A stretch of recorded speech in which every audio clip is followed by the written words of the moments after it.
Ladies and gentle gamers, we finally have gotten a trailer for the Foraging update, so I'm going to be breaking that down in today's video. So without further ado, let's jump straight into it. So the first thing you'll notice is they seem to have revamped the park here. There are mud brick stairs on the spruce version, and of course there's snow covering this area, which is different than we currently have. And there's other new blocks, including this soul lantern right here, so you can just tell based off of this, it's going to be in 1.21 for the park as well as the new Galatia foraging island. Now if we go back to the very beginning and the section in the hub here, you'll notice there's no new blocks in this section, so it does seem like the regular islands besides the foraging related ones are gonna stay in 1.8.9, but as far as the park and the new Galatia island are concerned, they will be in 1.21 or 1.20, one of those versions. But you can see in the acacia section right here, they've got mud brick slabs here as well, but also there's a campfire on the back section next to the tent. And it seems like we're looking kind of from the Melody's hair section, so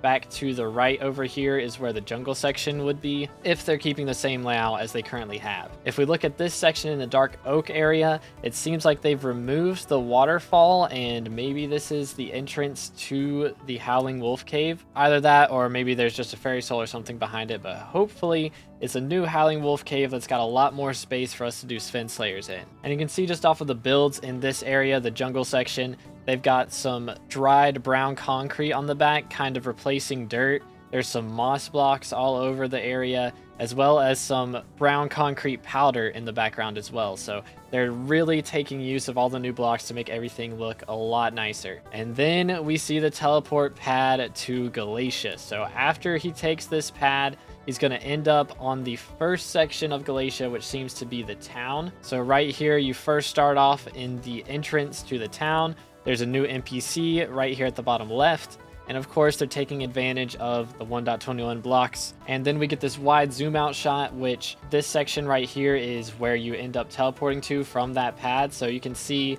this is just going to be the area behind that. And it does fade out at the very back, so it could be even larger than what we're seeing right here. I imagine it is. But the question is how much larger? I know a lot of people are hoping for a Crimson Isle size island as far as that's concerned. I doubt it's going to be quite to that extent, but it could end up being about half the size of Crimson Isle, or maybe it is the same amount of blocks, but just a different ratio as far as length and width go.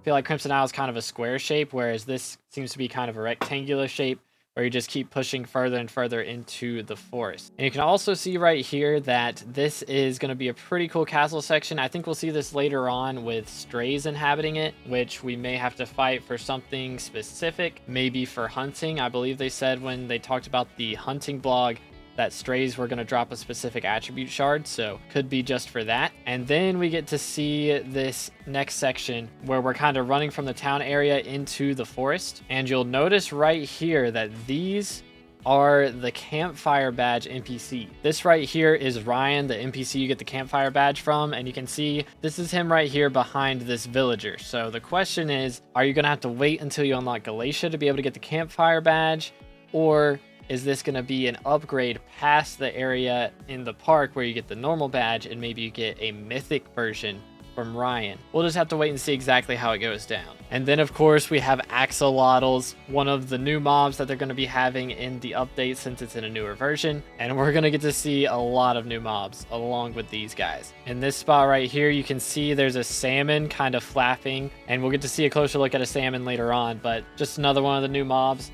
And of course, this giant tree in the middle of the swamp. It seems like there's going to be at least two different types of trees that we're going to have here, which the first of which is this tree here, and the second would be this tree in the top right, which seems to be made of stripped spruce logs. So in theory, they could make a ton of new trees just using the stripped version of a lot of the other log parts. And then this tree here seems to be made of either normal jungle logs, or it could be Drearicite blocks, which is what is kind of holding up stalagmites and stalactites in vanilla Minecraft. It's kind of hard to tell with this lighting in the shader pack, but I don't think it's going to be just a regular jungle oak tree at the end of the day. And then if we pause later on into this section, you can see there's an NPC down here at the bottom of the tree, and also another NPC up here towards the back of the village. Plus, you'll notice this spot right next to this salmon kind of opens up, and it looks a bit like it could be a cave section just behind this wall. Maybe it's just a spot for a little fairy soul, or it could be a pretty big cave with a lot of cool stuff in it. But it definitely looks like it starts going lower into the earth, so maybe there's even another section where you can do spins, or maybe some other boss mob is down there. Then we get a closer look at the castle section, which again,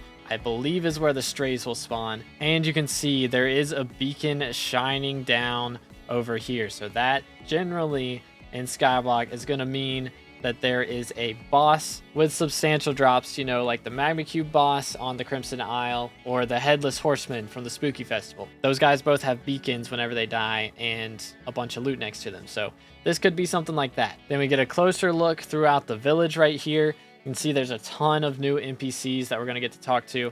And this building right here is where the fusions go down, which I believe is going to be part of the attribute changes with the hunting update. For those of you that don't know, the admins have talked numerous times about this in previous dev posts, but part of the foraging update is the hunting update, which is going to remove attributes from armor, equipment, and weapons, and make it so you can apply them directly to your character. So you won't have to worry about god rolls anymore. You'll just have all these attributes applied at one time. Later on, we get to see a couple of the new armor sets that may be part of this update. Of course, we've got the normal young dragon, and then this set right here, which looks a bit like Squash, but the helmet is very different. So it does seem to resemble Devon's armor a bit, which usually this T shape right here for like Warden helmet, Crimson helmet, and for Devon's armor generally is going to mean that it's the late game equipment to use. And he is also holding an iron axe, so this is going to be a new axe that you can use as well. And then we get to see this guy who could be just wearing farm armor, but it might also be a foraging set. And then they start breaking down the tree as a group, and after they break it down, there are some loot drops that happen right here, which we'll see this item later on. It seems to be a boost to your foraging. That could either be maybe a skill boost or a foraging fortune boost, or it could be something totally different, but it does seem to boost your stats or your rates by some sort. Right after that, we get to see this character picking up the leaves off of azalea trees, and then you get to see these guys breaking down a tree by throwing their axes at it. So you break the melee part, and then you throw your axes at the stuff that you can't reach to get the rest of it. And of course, we have the underwater section, which is one of the more exciting things in my opinion, as well as talking to one of the new NPCs, Agatha of the Starland Sisters, who says there will be contests on multiple of their islands. So I believe Galatia is the first of 3 foraging islands. It's going to be similar to the mining updates where we first off got Dwarven Mines, then Crystal Hollows, and finally Glaciate Tunnels. So Galatia is kind of the Dwarven Mines update for foraging. And eventually we'll get 2 other islands where there will be different types of contests with the rest of Agatha's sisters. Then we get a shot of this NPC named Kiara. I don't really know what she does, but we at least get to know her name. And then there's Coral the Witch, who has some of the warped fungus and the nether fungus pieces in her building. And then we get a closer look at this fusion machine that I was talking about earlier. So again, I suspect this is for fusing your attributes. The way the system's been described in previous dev blogs is that if you have like a maxed out of one type of attribute, it won't be a waste to keep grinding that attribute. You'll be able to use multiple of the same attribute or different types of attributes and combine them to make unique attributes you can only get from fusion. And then the rest you'll get from hunting, which we'll get to see a little bit of in a minute. But you can also see they are using netherite blocks in this build here, so it is a possibility. Maybe we get some netherite armor in the future. But then this is that booster info that I was talking about earlier. So that drop from this section right here where they broke the tree, and then this loot drop, it appears to be the same drop that is shown right here in the booster info. So I'm not sure what kind of boost we'll be able to get, but seems like breaking down trees with friends will give substantial reward. Then we get to see some more of the new mobs, including the frog, which it appears that you click and then have to chase down to hunt it.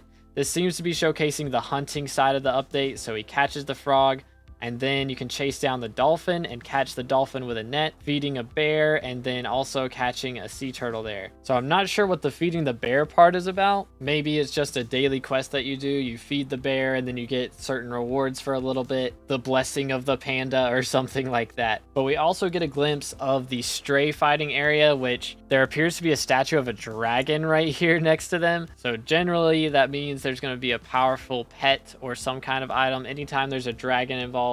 there's something powerful involved with it. So this could be something to do with the hunting side of the update, or it could just be an area that you go to fight some things, get some new bestiary. Maybe there's a stray slayer, who knows. But finally we get to see these 4 guys that just caught things swimming into this underwater temple, and it appears that after you catch a certain amount of mobs, or maybe it's just a group effort, that you get to turn all of these signs, and then who knows, maybe you get a reward for it, for making it the same as this sign up here. Maybe it unlocks even further underwater exploration. But as with any good trailer, there is a lot of mystery involved in this one, so we're gonna have a lot to figure out when the alpha drops, which the admins have announced. The public alpha will be more than likely coming out this week, which we've been promised things will come out at a certain time before. Hopefully this time we really will get the alpha within the next couple days. But that is everything with Galatia, the foraging update, that we know from the teaser trailer. So looking forward to playing this later in the week. As always, I'll be streaming it right here on YouTube and on Twitch, so if you want to tune in, feel free. But until then, I'll catch you in the next one. Have an amazing rest of your day,